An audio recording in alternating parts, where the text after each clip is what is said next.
I thought I was just trying to get as many girls as possible. I thought that's where the relationship stuff happened. And he was like, nah, you was made for more than that. That's part of it, but you was made for more than that. To have a relationship with God. And he was like, yeah, I'll teach you. It's about one girl later.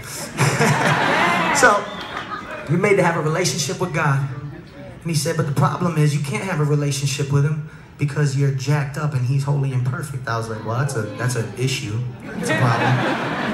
And I was like, but check it out. I go to church on Sundays sometimes with my mom. She dragged me there and I fall asleep. And he's like, yeah, here's the thing though. Having a relationship with God isn't just a part-way thing. It's not a check it off your checklist or cross yourself when you walk by a church sometimes and say a little meal at prayer. And I said, wait, how come? He said, because that's not the way God loves you with a partial love. He said, God loves you with everything. And I was like, what are you talking about? He said, Andy, you don't realize that because you're broken and sinful, you can't have a relationship with God. You're far away from God, and there's no good amount of things that you could do to have a right relationship with him. I said, you're wildin'. He said, nah, for real. He said, nah, for real. He said, God doesn't love you with a partial love. He sees that you can't have a relationship with God because you haven't lived a perfect life, and he's perfect.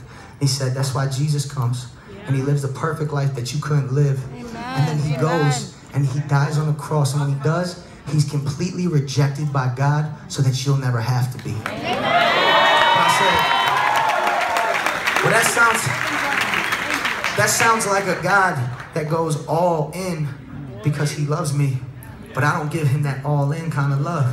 So I was at a crossroads in my life. I was 18 and I was at the City College of New York, and I sat there and I said, I know I gotta make a decision.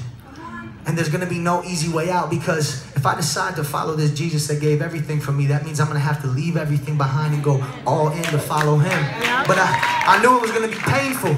And in the same way, I knew that if I was to keep living the life I wanted to live, it was gonna be painful, because I'd be going to bed at night knowing that I need to have a relationship with God, and I don't.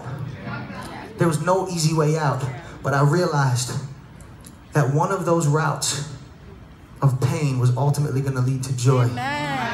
And I decided that night that I was going to follow Jesus. And here's what ended up happening. I was positive that I was going to have no friends and I was going to be a weirdo for the rest of my life, because who likes hip-hop music, sneakers, fashion, and Jesus? I didn't think it was happening. And then I look around Urban Plaza tonight and I see a whole lot of people just like me.